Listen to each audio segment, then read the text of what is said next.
How dare you cut the cake without my son's permission? Jessica screamed across the backyard, her voice cutting through the cheerful birthday music like a knife.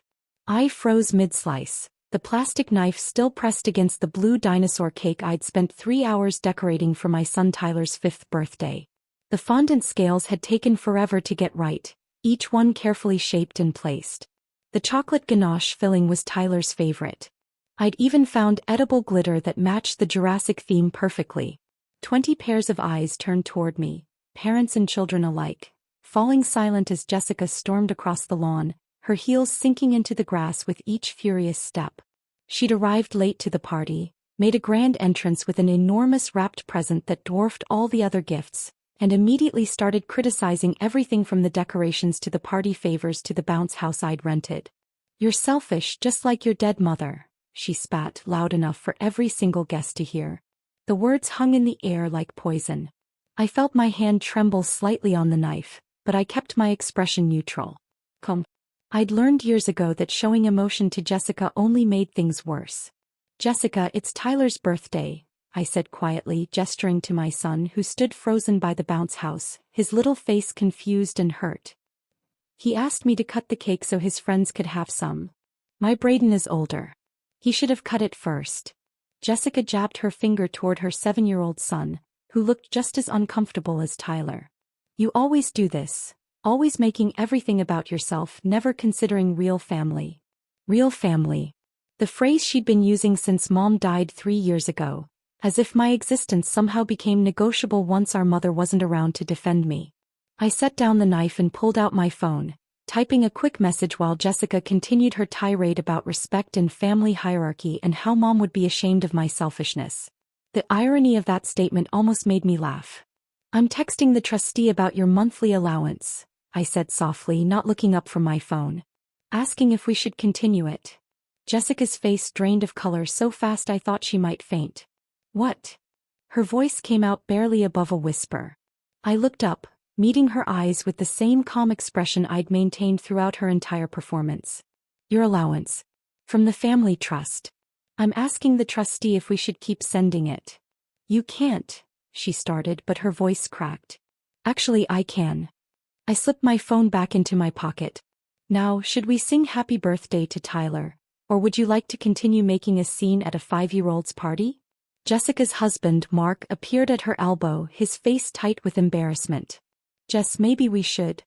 "Shut up, Mark," she hissed, but her eyes never left mine. "You're bluffing. You don't control anything." I smiled. "Okay." The party continued awkwardly. Parents whispered to each other while trying to act normal for the children's sake, but I caught fragments of their conversations. Did she really say that about her own mother? At a child's birthday party? Poor thing, losing her mom and having a sister like that. Tyler opened his presents with forced enthusiasm, his earlier joy dampened by the tension. He kept glancing nervously between me and his aunt, his small hands fumbling with wrapping paper that earlier he would have torn into with glee. Each gift came with sympathetic smiles from the parents, extra encouragement, as if they could somehow compensate for what Jessica had done. I served cake. The dinosaur's head went to Tyler as planned, and made small talk with the other parents, answering questions about whether I'd made the cake myself, sharing the recipe for the frosting, laughing at the appropriate moments. All while Jessica stood rigid by the fence, her face cycling between rage and panic, her phone clutched in a white-knuckled grip. The bounce house suddenly seemed too loud. Children shrieked with laughter that felt jarring against the adult tension. Someone's daughter got frosting in her hair. 2 boys argued over a toy from the party favors. Normal party chaos that felt surreal after what had just happened. My phone buzzed 20 minutes later. I glanced at the screen and saw the trustee's response, then looked up to find Jessica staring at me from across the yard. "Excuse me," I said to the parent I'd been chatting with and walked toward my sister. She met me halfway, grabbing my arm hard enough to hurt. "We need to talk. Now." I led her into the house, away from the guests. The moment the sliding door closed behind us, Jessica turned on me. "What the hell was that about?" Her voice shook with equal parts anger and fear.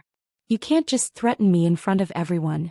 Those people are our neighbors, they're parents from Tyler's school, they're witnesses," I said calmly.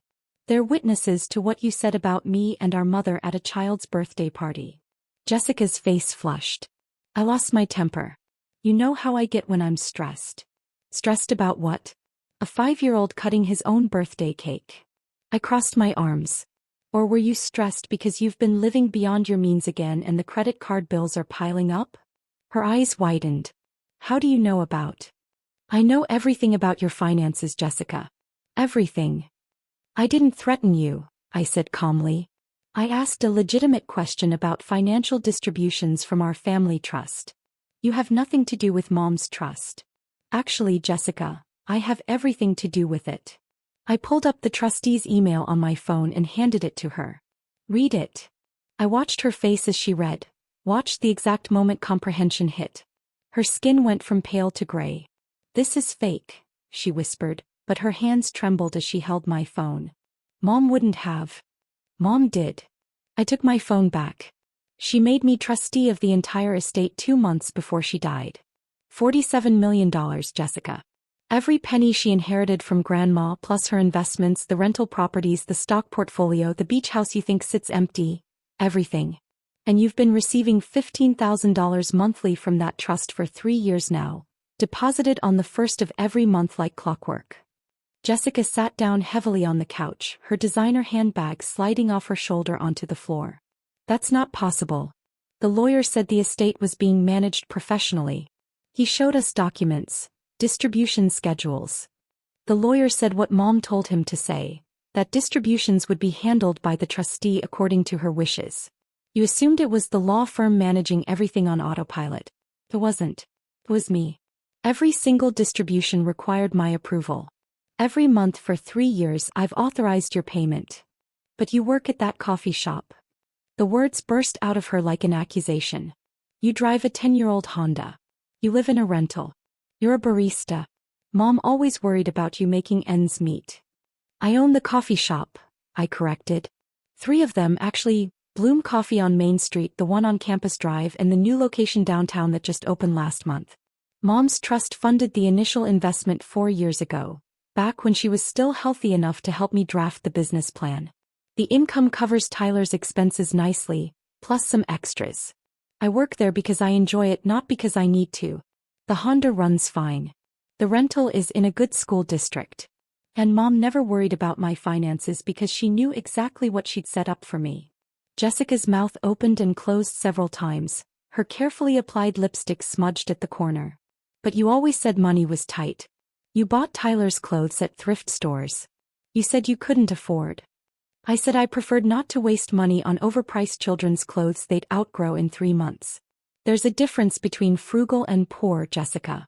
Mom taught me that. Jessica's mouth opened and closed several times. Why didn't you tell me? Why would I? So you could demand more money? Criticize how I manage it? Use it as another way to prove I'm not real family? I shook my head. Mom knew exactly what she was doing when she structured the trust this way. She knew you'd waste it if you had full access. The monthly allowance keeps you comfortable, but controlled. I'm your sister. And you just called me selfish like our dead mother at my son's birthday party, I said, my voice level but edged with steel. In front of his friends. In front of other parents. You made my 5-year-old cry because I cut a cake he specifically asked me to cut. Jessica looked away. I didn't mean. You did mean it. You always mean it. I checked my phone again. The trustee is waiting for my instructions. I can continue your allowance at the current rate, increase it, decrease it, or terminate it entirely. Mom left that decision completely up to my discretion. You can't cut me off. I absolutely can. The trust documents are very clear. As trustee, I have full authority over all distributions. You want to know what else is in there? Mom's letter. 3 pages explaining exactly why she chose this arrangement. I pulled up a photo of the letter on my phone. Want to read what she said about your real family comments? Jessica's face crumpled. She knew. Of course she knew. You weren't exactly subtle. I zoomed in on one paragraph. Here. Jessica has always valued appearance over substance, money over character. She will undoubtedly treat her sister poorly once I'm gone, convinced that bloodline matters more than love. Let her learn the hard way that the sister she dismissed controls her financial future. The silence stretched between us. Outside, I could hear children laughing, the bounce house squeaking, Tyler's voice raised in delight over something. Normal birthday sounds. Happy sounds. What do you want? Jessica finally asked, her voice small. I want you to leave Tyler's party. No. Quietly. Make an excuse about Braden not feeling well. That's it. For now. I put my phone away. But Jessica, hear me clearly. If you ever speak to me or about Mom that way again, especially in front of my son, the allowance stops immediately. Not reduced. Terminated. And before you think I'm bluffing, remember that I've been managing this trust for 3 years without you knowing. I don't make threats I can't back up. Jessica stood slowly, looking 10 years older than when we'd walked into the house. The allowance is all we have. Mark's business is struggling and the mortgage. I know exactly what your financial situation is. The trustee provides me quarterly reports on all beneficiaries. I walked toward the sliding door. That's why you've been receiving $15,000 monthly instead of the $10,000 Mom's letter suggested. I increased it when Mark's company started having problems. Because despite everything, you're still my sister, and Tyler deserves to have his cousin in his life. Her eyes widened. You increased it? Last year. You didn't notice because it deposited automatically. I opened the door, letting in the sounds of the party. But generosity isn't the same as tolerance, Jessica. I can be kind to you without accepting cruelty from you. Learn the difference. Jessica walked past me without another word, her shoulders slumped. I watched her collect Mark and Braden, saw her whisper something to her husband that made his expression shift from confusion to shock. They left through the side gate, Braden waving goodbye to Tyler with genuine disappointment. Tyler ran up to me as I stepped back into the yard. Why did Aunt Jessica leave? Did I do something wrong? I knelt to his level, brushing frosting from his cheek. No, baby. You did nothing wrong. Braden wasn't feeling well, so they had to go home early. Oh. He seemed to accept this. Can we do the piñata now? Absolutely. The rest of the party went smoothly. Parents who'd witnessed Jessica's outburst made a point of complimenting the cake, the decorations, and what a wonderful job I was doing raising Tyler on my own. I smiled and thanked them, not mentioning that I wasn't quite as on my own as they assumed. Mom's trust ensured Tyler would never want for anything, would have the best education, the best opportunities. After the guests left and Tyler crashed hard on the couch, surrounded by new toys and exhausted from excitement, I pulled out my phone and sent the final message to the trustee. Continue Jessica's allowance at current amount. Flag account for review if she makes any unusual requests. Will provide updated instructions if circumstances change. The response came immediately. Understood.